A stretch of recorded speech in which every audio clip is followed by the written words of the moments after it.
Hello guys, ayun, shoutout po welcome to my YouTube channel, Roselski TV. Dito tayo guys para mag-vlog po ulit tayo. At ang topic natin ngayon ay si Kalinga Pedo, syempre. At magre-reaction na rin tayo dito sa naging vlog ni Boss B. Pero bago ang lahat, pakisuportahan po muna ang ama ng Kalingap, Kuya Bal Santos Matubang, Ate Edna Vlogs at Kalinga Prab. At ayun na nga guys, nung mga nakaraang araw ay napakarami ng ating nababasa sa social media, guys. Especially dito sa Facebook at kumalat diyan yung balita na ipapartner itong si Kalinga Pedo, pag hindi kay Medit ay dito kay Bridget, pero mas matunog yung Bridget at Kalinga Pedo, guys. Pero hindi natin na pakinggan yung naging side nitong si Kalinga Pedo noong mga nakaraang araw, guys. At dito sa vlog ni Boss P ay narinig natin kung ano yung sagot ni Kalinga Pedo dito, guys. Talagang tinanong ito ni Boss B kay Kalinga Pedo kung talagang kung gusto pa niyang sumabak sa paglalab team, guys.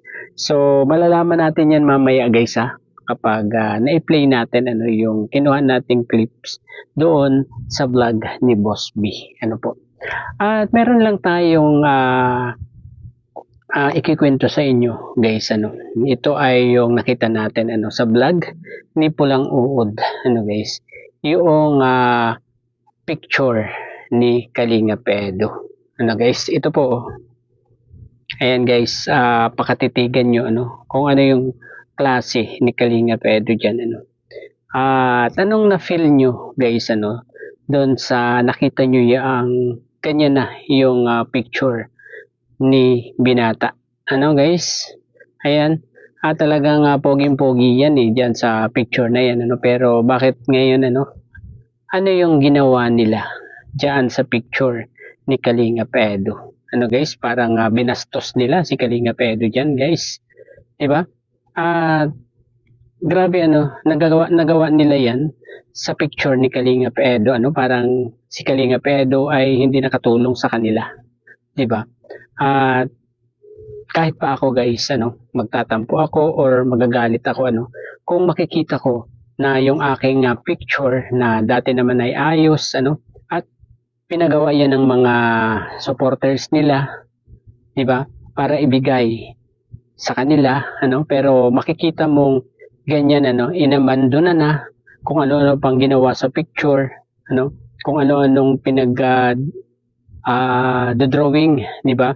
Tingnan nyo, may balbas, di ba? Merong ano yung nasa mata niya dito, di ba? Parang nag-black eye yung mata ni Kalinga Pedo dyan sa picture na yan, Bakit nila ginagawa yan, guys?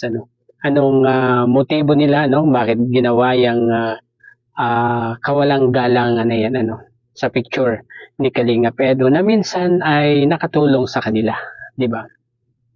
At ayun na guys, napapalayo na tayo, ikwento ko lang naman sa inyo guys, at sinabi ko sa inyo yung nararamdaman ko nung makita ko yung picture na yan to sa vlog ni Pulang Uod. At merong ding nag-send sa akin yan kaya pinanood ko yung kay Pulang Uod na vlog at talagang nakita ko doon na yun nga ganyan na yung itsura ni Kalinga Pedo, di ba? Anong tawag dito? Nakakawalang gana, guys, nakakawalang gana talaga. At ito na guys, panoorin natin itong pagtatanong ni Boss B dito kay Kalinga Pedo kung okay pa sa kanyang mag-love team. Ito po, panoorin po natin. Sa akin? Ano yan? Para saan yan? Para for Tatay Ruben. From Kigs, 10,000. Tapos hindi meron pa yan. Oo. Meron pa yan dito mga nakasulat. Madami. Kigs 10,000. Ano ito, Ma'am Hilda? Oo. 2,000 kay Garapia. Ano, Garapia to? Yeah, Edna. Oo, Edna. Si Samaro yata isa. Times 13,200. Lahat yan total yun. 15,500. Oo. Ang dami. Pero, Grabe, salamat Papa Eds. mga kulang ay. Oo nga. Bilangin muna natin. Bilangan. Kulangin. 1, 2, 3, 4, 5, 6, 7, 8, 9, 10, 11, 12, 13, 14, 15. 15,000 Kaso yun si Samaro yun. 15,000. Ang dami yun lang na, ano, ang laki tulong. Para kasi ano, para bukas pa. Oo, makatulong pa sa kanila yan. Oo. Salamat talaga. Sige na rin kita, oh. Ano yan? Pang snack. Hindi, ayaan mo na. Ayaan mo na, meron ako dito. Parang dami ninyo, oh. Oh, hindi, meron ako dito. Ha? Ako nang bahala dyan sa pa-snack. Para sa kanila. Oo. Ako nang bahala dyan. Ito mamaya, wala na naman. Sagot ko na sila. Sabi ko sa iyo. Sagot sa tibay, at tibay talaga si Kuya Mirador. Tira ka, kakasal ka pa. Hindi, meron pa naman ako dyan. Ano? Meron naman akong budget sa kanya. Pang merienda. Ano na sila Kuya Mal? Hindi na kagabi dumating. Ang bilis nila. Ang bilis ka. Saglit lang. Ikaw kailan ka mo pala? Ha? Saan? Para ma-relax yung puso mo. Diba? Wala ka muna. Sa ano muna? Pahinga muna. Big time. Tama na. Tama yan, focus ka na lang sa muna sa charity mo. Kasi nasisira ba ang charity mo? Halos lahat naman natamaan. Kaya, eh ako yung mga ano dyan, mga kaibigan, mga kalingap na itatambal ulit si Kalingap Edo. Hindi na muna para sa akin. Ikaw, para sa'yo, ano? Pahinga muna. Ayun! Tama yan! Oh. Kaya mga kaibigan, mga kalingap, tama yung pinaglalaban ko na pahinga muna si Papa Eds kasi apektado yung kanyang charity board. Diba, paunahin ko muna itong ayusin sa vlog ko. At ayun guys, talagang itong si Kalinga Edo ay talagang gumagawa ng paraan para makatulong dito kay Kuya Rubin. Guys, ito yung kanilang sinisaraan ng todo-todo. Guys, na hindi sila pinapansin, basta tumutulong lang siya dito sa mga nangangailangan. Guys, katulad ng pamilya ni Kuya Rubin. Nung isang araw lang, meron siyang iniabot na 35,000. Ito ay yung kita doon sa pagla-live niya noong isang gabi, 'di ba? Tapos kanina, galing naman din sa mga sponsor naman ni Kalinga Edo, nasa 15,500, yung ibinigay niya kay Boss B. Grabe, guys, bali, nasa 50, nasa 50 na ang naibigay ni Kalinga Edo doon sa pamilya, guys, sa tulong ng mga totoong sumusuporta kay Kalinga Edo.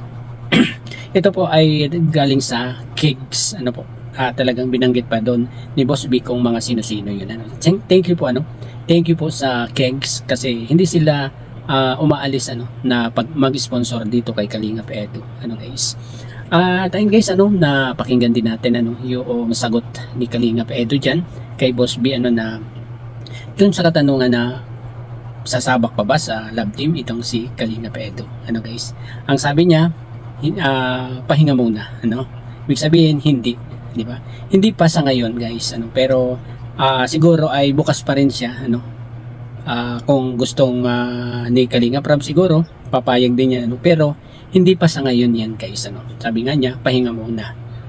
Open pa rin naman siya sa pagla-love team. Pero hindi pa ngayon, guys, kasi sariwang-sariwa pa ang mga nangyayari, at masakit pa yan sa puso ni Kalinga Edo, guys. Kasi alam naman natin na halos mahigit 2 taon silang nagsama nitong si Biancy sa pag-love team, guys. Kaya lang yun nga, talagang ganun ang buhay, guys. Hindi natin alam yung mga mangyayari sa mga susunod, di ba? Ayun, basta ang sabi diyan pahinga muna siya, guys. At yun ay igalang natin, guys.